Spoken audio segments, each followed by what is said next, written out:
Welcome to A1 TV Telugu news. నేను భువన. Details చూద్దాం. తెలంగాణలో ఎస్సీ రిజర్వేషన్ల వర్గీకరణలో భాగంగా మాదిగలకు జనాభా ప్రాతిపదికన కనీసం 11% రిజర్వేషన్లను కేటాయించాలని ఎంఆర్పీఎస్ డిమాండ్ చేసింది. మేడ్చల్ జిల్లా నేరేడ్మెట్ అంబేద్కర్ భవన్లో నిర్వహించిన సమావేశంలో నేతలు మాట్లాడుతూ ప్రస్తుతం ఉన్న కేటాయింపులు సరిపోవని పేర్కొన్నారు. పూర్తి స్థాయి సర్వే జరిపితే మాదిగల జనాభా ఇంకా ఎక్కువగా ఉంటుందని తెలిపారు. మాదిగలపై జరిగిన అన్యాయాన్ని సరిదిద్దాల్సిన బాధ్యత ప్రభుత్వంపై ఉందని సీఎం రేవంత్ రెడ్డి ఈ విషయంలో తగిన చర్యలు తీసుకోవాలని కోరారు. 11% రిజర్వేషన్లు కావాలని చెప్పేసి అడిగినప్పుడు జనాభాలో కొంతమంది మన మేధావులైనటువంటి ఎస్సీ మాదిగ కుటుంబంలో పుట్టిన మేధావులు 9% సరిపోతుంది చదువుకున్నటువంటి వాళ్లకు ప్రభుత్వం ఇచ్చిన గణాంకాలే ఈరోజు చెంపపెట్టుగా కనబడతా ఉన్నాయి. మాజీ నేత మందకృష్ణ ప్రకారంగా బాబాసాహెబ్ అంబేద్కర్ రాయించిన రిజర్వేషన్లు పంచుకోవాలని చెప్పేసి పోరాటం చేస్తుంటే ఆ పోరాట లెక్కలు మా జనాభా లెక్కలేదో ఈరోజు ప్రభుత్వం చూపించింది. కాబట్టి మాకు న్యాయం జరిగే వరకు మరి గౌరవ మందకృష్ణ మాదిరి ఏ పిలుపునిచ్చినా కూడా మేడ్చల్ మల్కాజ్ జిల్లా పక్షాన మేము ముందుండి పోరాటం చేస్తామని చెప్పి తెలియజేసుకుంటూ మరి ఈ అవకాశం ఇచ్చిన మీ అందరూ కూడా పేరు ధన్యవాదాలు చేసుకుంటూ జై మాదిగా జై జై మందకృష్ణ మాదిరి. వ్యవస్థాపక అధ్యక్షులు పద్మశ్రీ మందకృష్ణ మాదిరి రాష్ట్ర ప్రభుత్వ అధికారిక లెక్కలలో తేలడం జరిగింది. అంటే దాదాపు 10% ఈ తెలంగాణ రాష్ట్రంలో మాదిగలుంటే గతంలో తెలంగాణ రాష్ట్ర ప్రభుత్వం అమలు చేస్తున్నటువంటి ఎస్సీ రిజర్వేషన్ల వర్గీకరణ 9% ఉంది. గతంలోనే పద్మశ్రీ మందాకి ఇప్పటికైనా అన్నగారు చెప్పినటువంటి లెక్కలు నిజమైనవి కాబట్టి 11% రిజర్వేషన్లు మాదిగ ఉపకులాల కేటాయించడంతో పాటు రిజర్వేషన్ల క్రైటీరియా పెంచాలని చెప్పి ఈ పత్రిక నిజామాబాద్ జిల్లా బాల్కొండ నియోజకవర్గంలోని మోర్తార్ తహసీల్దార్ కార్యాలయం ముందు ప్రభుత్వ ఉద్యోగులు ఉపాధ్యాయులు భారీ నిరసన చేపట్టారు. టీఎన్జీఓలు ఉపాధ్యాయ సంఘాల పిలుపు మేరకు నల్ల బ్యాడ్జీలు ధరించి విధులకు హాజరై అనంతరం ర్యాలీగా వెళ్లి తహసీల్దార్కు వినతి పత్రం అందజేశారు. పీఆర్సీ వెంటనే ప్రకటించాలని, కరువు భత్యం బకాయిలు చెల్లించాలని, సిపిఎస్ రద్దు చేసి పాత పెన్షన్ విధానం అమలు చేయాలని డిమాండ్ చేశారు. డిమాండ్లు నెరవేర్చకపోతే ఉద్యమాన్ని ఉధృతం చేస్తామని హెచ్చరించారు.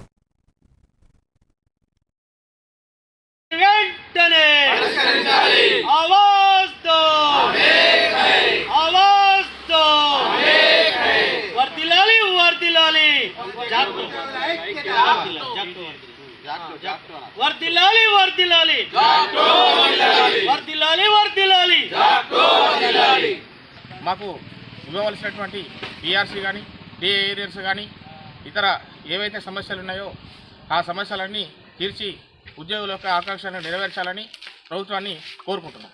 నా పేరు రాములు, మోర్తాడ్ మండల పిఆర్టీయు ప్రధాన కార్యదర్శిని. రాష్ట్ర జాక్టో పిలుపు మేరకు ఉద్యోగ సంఘాలు అందరం ఏర్పడి మా యొక్క ఉద్యోగ ఉపాధ్యాయుల యొక్క సమస్యలను తీర్చడానికి ఈరోజు నిరసన కార్యక్రమంలో ఆల్ డిపార్ట్మెంట్స్ నుంచి పాల్గొని మా యొక్క సమస్యల గురించి మెమోరాండం ఇవ్వడం జరిగింది. కాబట్టి ప్రభుత్వం వెంటనే ఈ సమస్యల్ని పరిష్కరించాలని మా జాక్టో పిలుపు మేరకు ఇచ్చిన అన్ని కార్యక్రమాలు మున్ముందు కూడా ముందుండి మా మండల పక్షాన ముందుకు తీసుకెళ్తామని తెలియజేస్తాం. శ్రీకాకుళంలో స్టార్ వాకర్స్ క్లబ్ మాజీ అధ్యక్షుడు సుగంధం సంజీవరావు జన్మదిన వేడుకలు ఘనంగా నిర్వహించారు. ప్రభుత్వ డిగ్రీ కళాశాల ఆవరణలో జరిగిన ఈ కార్యక్రమంలో క్లబ్ సభ్యులు, ప్రముఖులు పాల్గొని ఆయన సేవలను ప్రశంసించారు. వాకర్స్ ఉద్యమానికి సంజీవరావు చేసిన సేవలు విశేషమని, 3 సార్లు వాకర్స్ ఇంటర్నేషనల్ కేబినెట్ సెక్రటరీగా పనిచేయడం ఆయన ప్రత్యేకత అని పేర్కొన్నారు. భవిష్యత్తులో కూడా సంస్థ అభివృద్ధికి కృషి చేస్తానని సంజీవరావు తెలిపారు. కార్యక్రమంలో కొత్త సభ్యులతో ప్రమాణ స్వీకారం చేయించారు. మరి నా సోదరులు ఇప్పుడు ఎంతమంది సోదరులందరూ మంచి మంచి విషయాలు చెప్పారు. నేను ఏదైనా అంటే ఒక విషయం ఉన్నదే ఇది, నేను ఏదైనా చేయాలి అనుకుంటే అది కంపల్సరీ కంప్లీట్ అయిన దాకా నేను చేస్తాను. ఏ పనైనా నేను కంప్లీట్ అయిన దాకా చేసి ఆ వర్క్ని అప్పచెప్తాను. అది నాలో ఇప్పుడే కాదు, మొదటి నుంచి ఉంది. నేను మెడికల్ అండ్ హెల్త్లో పనిచేసి రిటైర్ అయ్యాను. నేను సర్వీస్లో ఉన్నప్పుడు కూడా మనకి ఇక్కడ సెక్రటరీగా కేవీ రామమూర్తి ఫస్ట్ ఉన్నాను. సెకండ్ మా ఏజ్ నా ఏజ్ ఒకటే 66, అప్పుడు నాది 66. అయితే నా అభ్యాస శత్రువు 2 పదాలు చెప్తాను. ఇంకో పదం ఏంటంటే హిందూ గలదు అందులేదు వల్ల ఈ బర్త్డే నాడు అతనికి భగవంతుడు అన్ని రకాలుగా చూడాలని కోరుకుంటూ థ్యాంక్ యూ. అందరికీ నా హృదయపూర్వక నమస్కారాలు చెప్తున్నాను. అలాగే వనితా వాకర్స్ క్లబ్ మహిళలకి నా హృదయపూర్వక నమస్కారాలు చెప్తున్నాను. అలాగే బాక్సింగ్ టీం వాళ్ళకి కూడా నా ధన్యవాదాలు చెప్తున్నాను. మరి సంజయ్ రావు సారు ఎంత యాక్టివ్ గా ఉన్నారో మనందరికీ తెలిసిన విషయమే. అతను ఏంటంటే అతనిలో నాకు నచ్చింది ఇష్టం. నారాయణపేట జిల్లా కలెక్టరేట్ ముందు ఉద్యోగులు, ఉపాధ్యాయులు, పెన్షనర్లు నిరసన చేపట్టారు. జేఏసీ ఆధ్వర్యంలో జరిగిన ఈ ఆందోళనలో 2వ పీఆర్సీని 51% ఫిట్మెంట్తో వెంటనే అమలు చేయాలని, హెల్త్ స్కీమ్ ప్రవేశపెట్టాలని డిమాండ్ చేశారు. పెండింగ్ బిల్లులు విడుదల చేయడం, సిపిఎస్ రద్దు చేసి ఓపీఎస్ అమలు చేయాలని కోరారు. అనంతరం కలెక్టర్కు వినతి పత్రం అందజేశారు.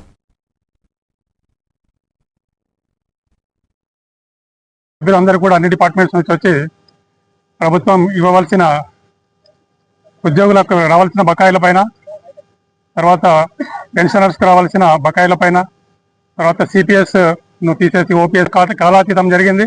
దాదాపు 200కు పైగా పెన్షనర్స్ చనిపోవడం జరిగింది. వారి కుటుంబాలు ఈరోజు రోడ్డుపైకి వచ్చాయి. కాబట్టి ప్రభుత్వం వెంటనే దీనిపైన శివశంకర్ కమిషన్ ఇచ్చినటువంటి నివేదికను తీసుకొని దాన్ని వెంబడే అమలు చేయాలని కోరుతా ఉన్నాము. అదేవిధంగా ఈ రేపు జరగబోయే మే 4న మళ్ళీ ఒక నిరాహార దీక్ష కార్యక్రమం ఉన్నది. అంతవరకు కాకుండా జూన్ 2లోగా పూర్తిగా మనకు రావాల్సిన బెనిఫిట్స్ అన్ని కూడా ఇవ్వాలని జేఏసీ నారాయణపేట జిల్లా తరఫున కోరుతా ఉన్నాను. వచ్చేసినటువంటి జేఏసీ తరఫున ఈరోజు ఇక్కడికి వచ్చేసినటువంటి అందరూ మరి ఉపాధ్యాయ సంఘాలు కానీ మిగతా మొత్తం ఉద్యోగ సంఘాలు అందరికి కూడా ఇక్కడ రావడం జరిగింది. ముఖ్యంగా ప్రభుత్వం నుండి మనకు రావాల్సిన డిఏలు కానీ, తర్వాత సిపిఎస్ ఏదైతే ఉందో అది రద్దు కానీ, అదేవిధంగా మరి ఎవరైతే రిటైర్డ్ ఉద్యోగులకు వచ్చే రావాల్సినటువంటి వాళ్ళ యొక్క మిగతా పెన్షన్ వివరాలు కానీ, అదేవిధంగా మిగతా ఏవైతే బకాయిలు ఉన్నాయో అవన్నీ కూడా ప్రభుత్వం చెల్లిస్తే మొత్తం వాళ్ళందరూ కూడా మరి. బాపట్లలో ఈ నెల 19న నిర్వహించనున్న రాష్ట్ర స్థాయి మాజీ సైనికుల సమావేశాన్ని విజయవంతం చేయాలని రాష్ట్ర అధ్యక్షుడు తాండ్ర సాంబశివరావు పిలుపునిచ్చారు. అన్నం సతీష్ ప్రభాకర్ కాపు కళ్యాణ మండపంలో జరిగే ఈ సమావేశం సంఘం తొలి వార్షికోత్సవంగా నిర్వహించనున్నారు. MP Teneti Krishnaprasad, MLA Vegesina Narendra Varma, collector Vinod Kumar తదితరులు ముఖ్య అతిథులుగా హాజరు కానున్నారు. రాష్ట్ర వ్యాప్తంగా ఉన్న మాజీ సైనికులు పాల్గొని సంక్షేమం అంశాలపై సూచనలు ఇవ్వాలని ఆయన కోరారు. సైనికులకు సంబంధించినటువంటి ఆంధ్రప్రదేశ్ రాష్ట్ర మాజీ సైనిక సంక్షేమ సంఘం యొక్క మరి ప్రథమ ఆవిర్భావ వార్షికోత్సవం మరియు జనరల్ బాడీ సమావేశాన్ని 19వ తారీఖు మరి నిర్వహిస్తున్నట్లు అందరికీ తెలిసిన విషయమే. ఈ సందర్భంగా నేను స్టేట్లో ఉన్నటువంటి రాష్ట్ర వ్యాప్తంగా ఉన్నటువంటి మాజీ సైనిక సంక్షేమ సంఘాల నాయకులకు, జిల్లాల నాయకులకు, నియోజకవర్గ స్థాయి అసోసియేషన్ల నాయకులకు, మండల స్థాయిలో గారు డాక్టర్ బి వినోద్ కుమార్ గారిని కూడా మరి ఆహ్వానించడం జరిగింది. మరి మాజీ శాసన మండలి సభ్యులు శ్రీ అన్నం సతీష్ ప్రభాకర్ గారిని ఆహ్వానించడం జరిగింది. అదేవిధంగా ఉమ్మడి గుంటూరు జిల్లా సైనిక వెల్ఫేర్ సంక్షేమ సంఘం యొక్క మరి ఆవిర్భావ వార్షికోత్సవాన్ని జయప్రదం చేయాలని, జనరల్ బాడీలో కూడా మీ అందరూ పాల్గొని జయప్రదం చేయాలని చెప్పి కోరుకుంటూ మరొకసారి రాష్ట్ర వ్యాప్తంగా ఉన్నటువంటి మాజీ సైనిక సంక్షేమ సంఘాల నరసయ్యపేట మేజర్ పంచాయతీలో జరుగుతున్న అవినీతిపై ప్రజలు, రాజకీయ నాయకులు స్పందించాలని స్థానికులు డిమాండ్ చేస్తున్నారు. అక్రమ కట్టడాలు, ఆక్రమణలు, తప్పుడు బిల్లులు ద్వారా లక్షలాది రూపాయలు దుర్వినియోగం అవుతున్నాయని ఆరోపిస్తున్నారు. జైల్లో ఉన్న వ్యక్తికి కూడా జీతం చెల్లించారన్న ఆరోపణలు పరిస్థితి తీవ్రతను చూపిస్తున్నాయని అంటున్నారు. గ్రామ పంచాయతీ కార్మికుల జీవితాల్లోనూ అక్రమాలు జరుగుతున్నాయని ఆవేదన వ్యక్తం చేస్తున్నారు. ప్రజాధనం దుర్వినియోగంపై వెంటనే చర్యలు తీసుకోవాలని, బాధ్యులను ప్రశ్నించాలని కోరుతున్నారు. మాకు ప్రతి దీంట్లో మాకు అన్యాయం జరుగుతుంది. ఆ డేటాలు అన్నీ మా దగ్గర ఉన్నాయి, ఆ సాక్ష్యాలు ఉన్నాయి.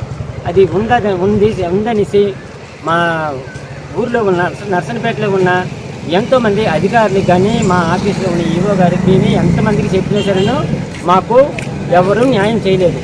చివరికి ఊర్లో ఉన్న అధికారులు మాకు ఏదైనా బాధ వస్తే అధికారులకి చెప్పుకుంటాం. అలాంటి అధికారులే మా రక్తం కింది మా సొమ్ము ఇదిగా దోచుకున్న తర్వాత మేము ఇంకెవరు చెప్పగలం?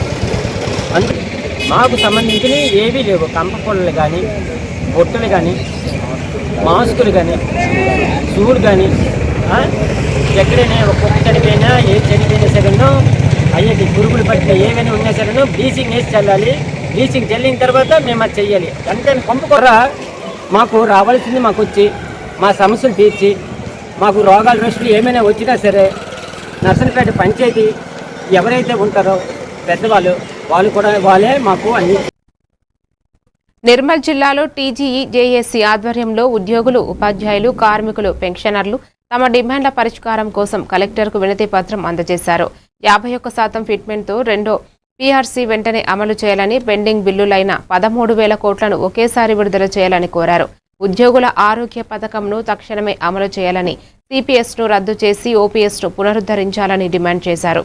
సమస్యలు పరిష్కరించకపోతే ఉద్యమాన్ని తీవ్రతం చేస్తామని హెచ్చరించారు.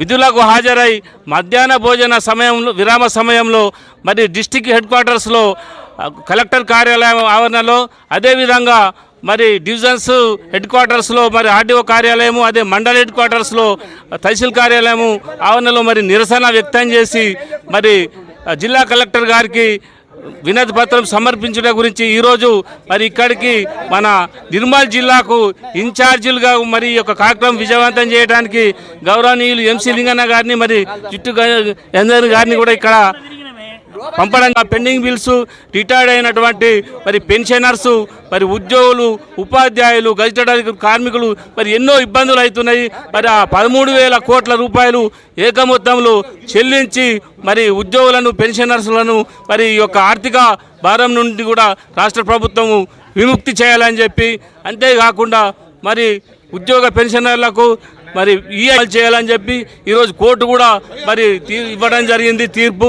ఖచ్చితము అది ఇవ్వాలని చెప్పి మరి దీంతో పాటు మన యొక్క ఉద్యోగ గజిటెడ్ అధికారుల, కార్మికుల, పెన్షనర్ల ప్రధానమైన 64 డిమాండ్స్ మరి ఆర్థికేతర డిమాండ్లను కూడా పరిష్కరించాలని చెప్పి రాష్ట్ర వ్యాప్తంగా తీసుకున్న నిర్ణయంలో భాగంగా ఇక్కడ నిర్మల్ జిల్లాలో మరి అధిక సంఖ్యలో ఉద్యోగులు, పెన్షనర్లు, కార్మికులు, గజిటెడ్ అధికారులు, మరి ఉపాధ్యాయులు అందరం కూడా మరి హాజరైనము.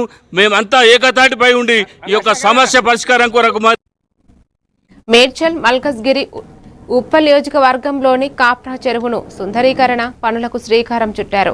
సీఎం రేవంత్ రెడ్డి ఆదేశాల మేరకు హైడ్రా ఆధ్వర్యంలో 35 కోట్లతో చెరువును అభివృద్ధి చేయనున్నట్లు ప్రత్యేక అధికారి యూనస్ తెలిపారు. చెరువు చుట్టూ వాకింగ్ ట్రాక్ ఏర్పాటు, పూడికతీత పనులు చేపట్టి ఆక్రమణలు నివారిస్తామని పేర్కొన్నారు. ఈ సందర్భంగా కాంగ్రెస్ ఇన్ఛార్జి మందమూల పరమేశ్వరరెడ్డి మాట్లాడుతూ నియోజకవర్గ అభివృద్ధికి ప్రభుత్వం నిధులు కేటాయిస్తోందని ప్రతిపక్షాల విమర్శలను ఖండించారు. కార్యక్రమంలో అధికారులు, నాయకులు పాల్గొన్నారు.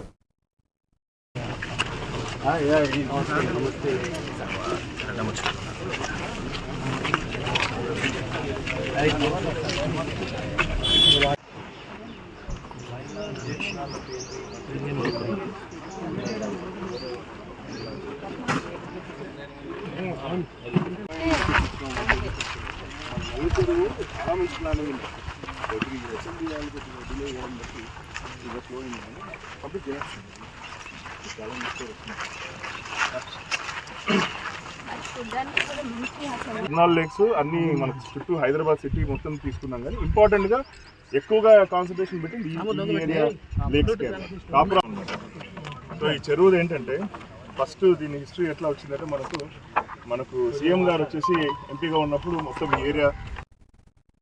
పార్వతీపురం మన్యం జిల్లాలో ఇంటర్మీడియట్ ఫలితాల్లో బెలగాం సాయి అమృత 987 మార్కులతో పార్వతీపురం టాపర్గా నిలిచింది. ఆర్కే కళాశాలలో జరిగిన కార్యక్రమంలో ఆమెను ఘనంగా సత్కరించారు. కరస్పాండెంట్ పూడు రామకృష్ణ మాట్లాడుతూ ఆమె విజయం కళాశాలకు గర్వకారణమని తెలిపారు. కృషి, క్రమశిక్షణతో ఏ లక్ష్యాన్నైనా సాధించవచ్చని పేర్కొన్నారు. తల్లిదండ్రులు కూడా కళాశాల యాజమాన్యం, అధ్యాపకులు సహకారాన్ని ప్రశంసించారు.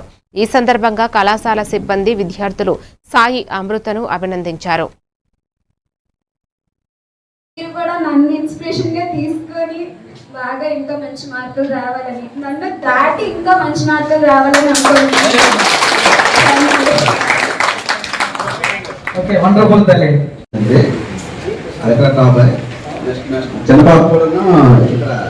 టాప్ లో ఇచ్చింది.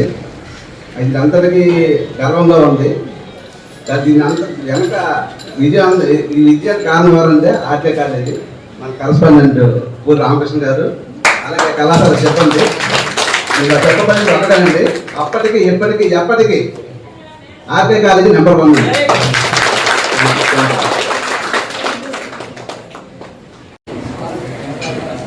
సరే, అందరికీ నమస్కారం. మా పెద్ద పాప బెల్గా అమృత ప్రియదర్శిని ఇక్కడ చదువుకుందండి. మంచి డ్యాన్సర్, టాప్ ఫస్ట్ ర్యాంకర్ అని పేరు తెచ్చుకుంది. తన చూసి చిన్నదాన్ని కూడా ఇక్కడ జాయిన్ చేసాం. చిన్నదాయి కూడా ఫస్ట్ ఇయర్లో ఫస్ట్ వచ్చింది, సెకండ్ ఇయర్లో ఫస్ట్ వచ్చింది. చాలా అదే చాలా మంచి కాలేజ్ మేము ఎన్నుకున్నాము. అందువల్లనే పాతపట్నం నియోజకవర్గంలో పట్టాదారు పాస్ పుస్తకాల పంపిణీకి ముందుకు క్షేత్రస్థాయిలో సమగ్ర పరిశీలన చేపట్టారు. కాపు వీధిలో ఎమ్మెల్యే మామిడి గోవిందరావు టెక్కలి ఆర్డీఓతో కలిసి డ్రాఫ్ట్ పాస్ పుస్తకాలపై తనిఖీలు నిర్వహించి రైతులతో మాట్లాడారు.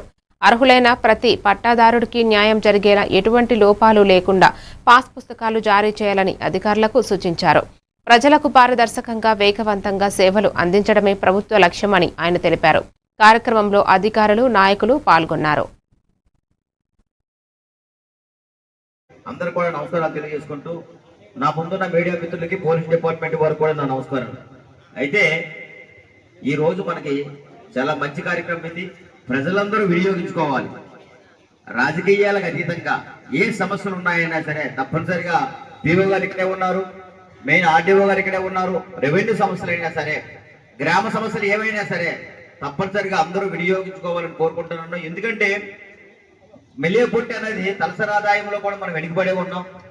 అభివృద్ధి విషయంలో కూడా వెనుకబడి ఇమ్మన్నారు. నాన్ ఫైనాన్షియల్ కూడా ఇమ్మన్నారు. 16 మండలాలకి ఐటీడీఏ కావాలని అడగడం అనేది జరిగింది. గౌరవ మంత్రివర్యులు లక్ష్మీనాయుడు గారు కూడా మాట్లాడడం జరిగింది. కేంద్ర మంత్రివర్యులు కూడా మాట్లాడడం జరిగింది. దానికి సీఎం గారు కూడా ఓకే అన్నారు. అంటే మనకి మెయిన్ ఇంపార్టెంట్ ఐటీడీఏ మనకు కావాలి. అదే కాదు industrial park main important. Industrial park open చేసాం. యువతులందరూ కూడా ముందుకు వచ్చి చిన్న చిన్న ఇండస్ట్రీస్ పెడితే మీకు ఆల్రెడీ కలెక్టర్ గారు ల్యాండ్ ఇవ్వడానికి రెడీగా ఉన్నారు, ఆర్డీఓ గారు రెడీగా ఉన్నారు. చిన్న చిన్న ఇండస్ట్రీస్ మనం స్టార్ట్ చేస్తే ఎవరైనా వస్తారు. 100 అడుగులు నడాలన్నా 1000 అడుగులు నడాలన్నా సరే కూర్చొని లెగాలి కదా. మీలాంటి వాళ్ళు ఎవరైనా యువతలు ఇక్కడికి వచ్చి అక్కడ ఇండస్ట్రీస్ పెడితే చాలా బాగుంటుందని తెలియజేసుకుంటూ ఈ అవకాశాన్ని అందరూ వినియోగించుకోవాలని మరొకసారి కోరుకుంటూ నా ఆశయం ఒకటే, అభివృద్ధి మనకి ఇంపార్టెంట్.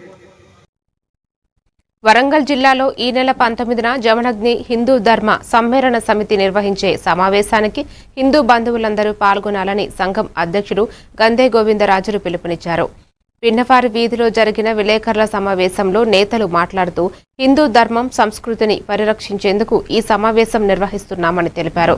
దుర్గేశ్వరాలయం ముందు జరిగే ఈ కార్యక్రమాన్ని విజయవంతం చేయాలని కోరారు. రామన్నపేట బస్తీలను దుర్గేశ్వరాలయం ముందు 19వ తారీఖు ఆదివారం సాయంత్రం 5:30 గంటలకు ఈ హిందూ సమ్మేళన కార్యక్రమం నిర్వహించుతున్నాము. ఈ కార్యక్రమానికి మనం ఈ 3 రోజుల నుంచి వారం రోజుల నుంచి కూడా వాడవాడలా తిరిగి ఇంటింటికి తిరిగి అందరినీ ఆహ్వానించడం జరిగింది. ఈ ఆహ్వానానికి అందరూ కూడా వచ్చి ఈ కార్యక్రమాన్ని దిగ్విజయం చేయాలి. హిందువుల యొక్క ఐక్యత ఎలా ఉండాలి, హిందువులు ఎలా ప్రవర్తించాలి అనే దాని మీదనే ముగ్గురు వ్యక్తులు మాట్లాడతారు. సాంస్కృతిక కార్యక్రమాలు కూడా ఏర్పాటు చేయబడ్డాయి. ఈ కార్యక్రమాలందరూ కూడా హాజరయ్యి దిగ్విజయం చేయాలని కోరుతున్నాం. 2026 సాయంత్రం 5:30 దుర్గేశ్వర స్వామి ప్రాంగణములో హిందూ సమ్మేళనము ఉన్నది.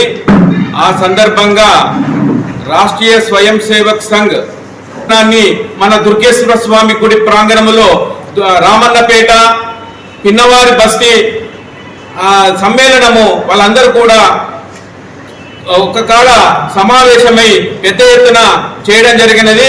ఆ సందర్భంగా పెద్ద స్వామి నాడు సాయంత్రం 5:30 జరిగేటువంటి హిందూ సమ్మేళనానికి కుటుంబ సమేత నాగర్ కర్నూలు జిల్లా కల్వకుర్తిలో యశోద హాస్పిటల్ మలక్పేట వైద్యులు హియరింగ్ శస్త్రచికిత్సపై అవగాహన సమావేశం నిర్వహించారు. చిన్నపిల్లల్లో వినికిడి లోపం ఉంటే మాటల అభివృద్ధిపై ప్రభావం ఉంటుందని ఈఎన్టీ సర్జన్ డాక్టర్ రఘుకుమార్ తెలిపారు.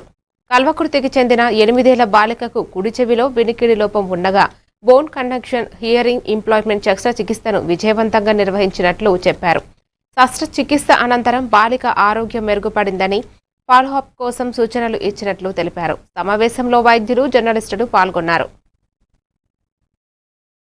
First time last year 300 implant మన దగ్గర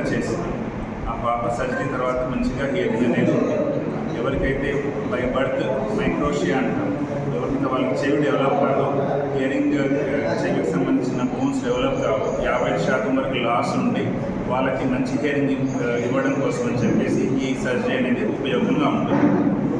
చిన్నపిల్లలకే కాకుండా ఎవరికైతే పెద్దవాళ్ళకి చెవిలో చీమ వచ్చేసి హియరింగ్ డ్యామేజ్ అయ్యి 55-60% వరకు లాస్ ఉంటే కూడా మనం ఈ టైప్ ఆఫ్ సర్జరీ చేసి వాళ్ళకి హియరింగ్ ఎయిడ్ పెట్టుకోలేని వాళ్ళ కోసం అని చెప్పేసి ఈ సర్జరీ ఉపయోగంగా ఉంటుంది. ఈవెన్ ఒక సైడ్ హియరింగ్ నార్మల్గా ఉండి సెకండ్ సైడ్ హియరింగ్ లాస్ ఉన్న వాళ్ళకి మిషన్ పెట్టుకోవడం ఇష్టం లేని వాళ్ళకి ఈ సర్జరీ చేసి చర్మం కిందే పెడతాము. సిద్దిపేట జిల్లా గజ్వేల్లోని శ్రీ మహంకాళి అమ్మవారి ఆలయంలో ప్రత్యేక పూజలు ఘనంగా నిర్వహించారు. ఈ సందర్భంగా భక్తులకు తీర్థ ప్రసాదాలు పంపిణీ చేశారు. పురోహితుడు నందబాల శర్మ మాట్లాడుతూ అమ్మవారి అనుగ్రహంతో అన్ని శుభాలు కలుగుతాయని తెలిపారు. ఆలయ అభివృద్ధి దాతల సహకారంతో కొనసాగుతోందని, ఇటీవల ప్రతిష్ఠించిన దేవతల మండల పూజలు, హోమాలు నిర్వహించినట్లు పేర్కొన్నారు. కార్యక్రమంలో భక్తులు, స్థానికులు పాల్గొన్నారు.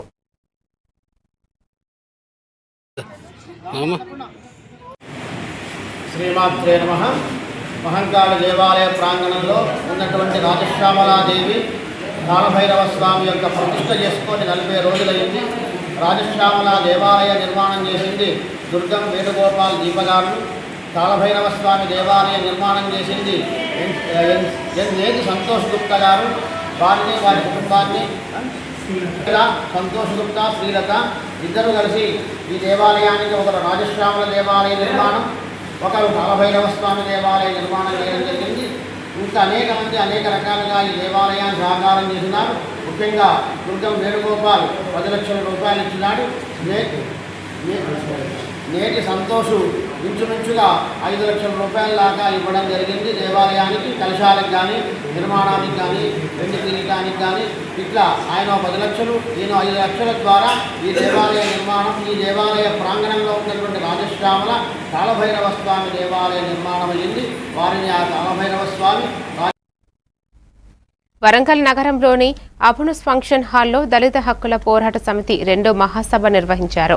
ఈ కార్యక్రమంలో సంఘం అధ్యక్షుడు బాలా మల్లేష్ మాట్లాడుతూ తెలంగాణ రాష్ట్రం ఏర్పడి 10 సంవత్సరాలు గడిచిన ప్రభుత్వాలు మారినా దళితుల జీవితాల్లో మార్పు కనిపించలేదని ఆవేదన వ్యక్తం చేశారు. దళితులకు న్యాయం జరగడం లేదని, హక్కుల సాధన కోసం రాబోయే రోజుల్లో పెద్ద ఎత్తున ఉద్యమాలు చేపడతామని హెచ్చరించారు. ఈ మహాసభలో రాష్ట్ర, జిల్లా నాయకులు టి శ్రీనివాసరావు, రమేష్, ఎల్లెందర్, పి సారయ్య, రవి, బుస్స రవీందర్ తదితరులు పాల్గొన్నారు. దళితుల సంక్షేమం కోసం ప్రభుత్వం తక్షణ చర్యలు తీసుకోవాలని డిమాండ్ చేశారు. తెలంగాణ రాష్ట్రంలో కూడా రాష్ట్రం వచ్చినటువంటి ఈ 11 సంవత్సరాల కాలంలో దళితులకు ఏ యొక్క సౌకర్యాలు కూడా లేకుండా పోయినాయి. ఎస్సీ కార్పొరేషన్ ద్వారా రుణాలు లేవు, ఇండస్ట్రీలు పాలసీలు రావాల్సిన సబ్సిడీ లేవు. తెలంగాణ రాష్ట్రం వచ్చింది, దళితులకు ఒక శాపంగా అయింది. ప్రభుత్వాలు పోటీలు పడి దళితులను అభివృద్ధి చేస్తూ ఉంటున్నారు. పోటీలు పడి దళితులకు కావాల్సిన సౌకర్యాలను అందిస్తున్నారు. ఈ రోజు కాంగ్రెస్ ప్రభుత్వాన్ని ఒకటే ప్రశ్నించదలుచుకున్నాం. మీరు పోటీ పడి చేవెళ్లలో అంబేద్కర్ అభయస్థానికి 12 లక్షలతోన దళితులకు ఉపాధి అవకాశం కల్పిస్తున్నారు. గతంలో కేసీఆర్ ప్రభుత్వం 10 లక్షల రూపాయలతో దళిత బంధును ప్రవేశపెడితే దానిని రద్దు చేస్తూ 12 లక్షలతోన యూనిట్ కల్పిస్తూ ఉన్నారు. 2 సంవత్సరాల పరిపాలన కాలంలో కూడా ఏ ఒక్కరికి కూడా ఒక్క యూనిట్ కూడా మంజూరు పాపన లేదు. మొన్న బడ్జెట్లో గత సంవత్సరం 26,000 కోట్ల రూపాయలు దళిత సంక్షేమానికి కేటాయిస్తే మొన్న వరంగల్ జిల్లాలో సిపిఐ ఆధ్వర్యంలో బీజేపీ ఎంపీ తేజస్వి సూర్య వ్యాఖ్యలను నిరసిస్తూ పోచమ్మ మైదాన్ సెంటర్లో దిష్టిబొమ్మ దహనం చేశారు. సిపిఐ రాష్ట్ర సహాయ కార్యదర్శి తక్కలపల్లి శ్రీనివాసరావు మాట్లాడుతూ తెలంగాణ ఏర్పాటుపై బీజేపీ ఇప్పటికీ విమర్శలు చేయడం ఆత్మగౌరవానికి విరుద్ధమని అన్నారు. లోక్సభలో చేసిన వ్యాఖ్యలు తెలంగాణ ప్రజల భావోద్వేగాలను దెబ్బతీస్తున్నాయని మండిపడ్డారు. ఈ కార్యక్రమంలో సిపిఐ నాయకులు, కార్యకర్తలు పాల్గొన్నారు.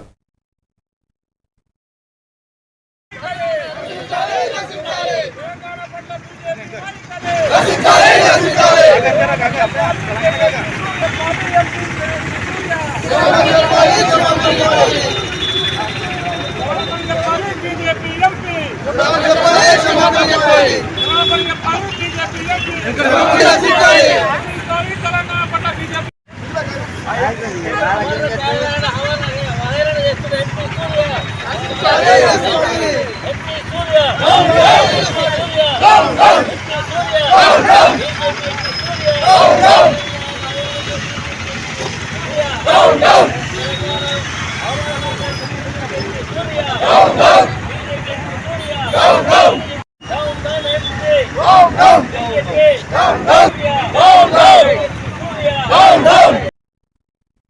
పాతపట్నంలో వైఎస్ఆర్సీపీ కమిటీ సభ్యులు వెరిఫికేషన్ ప్రక్రియపై సమీక్ష సమావేశం నిర్వహించారు. మాజీ ఎమ్మెల్యే రెడ్డి శాంతి ఆధ్వర్యంలో జరిగిన ఈ సమావేశంలో వెరిఫికేషన్ను వేగవంతం చేయాలని సూచించారు. ఇంకా పూర్తి చేయని సభ్యులను గుర్తించి ప్రత్యక్షంగా కలిసి అధికారిక లింక్ ద్వారా ప్రక్రియ పూర్తి చేయాలని కార్యకర్తలకు ఆదేశించారు. ఓటీపీ ద్వారా లాగిన్ అయి వివరాలను సరిచూసుకోవాలని, సాంకేతిక లోపాలు లేకుండా జాగ్రత్తలు తీసుకోవాలని తెలిపారు. కార్యక్రమంలో పార్టీ నాయకులు, కార్యకర్తలు పాల్గొన్నారు. పాతపట్నం మండలం వచ్చేసి 77 బూత్లు, 58,000 దగ్గర వరకు కూడా ఓటర్స్ ఉన్నారు. సో 77 మందికి బూత్ లెవెల్ ఏజెంట్స్ చక్కగా మరి మన వాళ్ళందరినీ వేసే బాధ్యత తీసుకోవాలి. అలానే విలియాపుట్టి వచ్చేసరికి 78 బూతులు, 78 బూత్, 45, 46 ఇంకోటి మళ్ళీ కూడా పెద్ద కూడా తోటి వాళ్ళ 46 బూతులు, 23,000 ఓట్ల వరకు ఉన్నారు. మిలియాపుట్టి వచ్చేసరికి 48 బూతులు, 46,000 ఓటర్స్.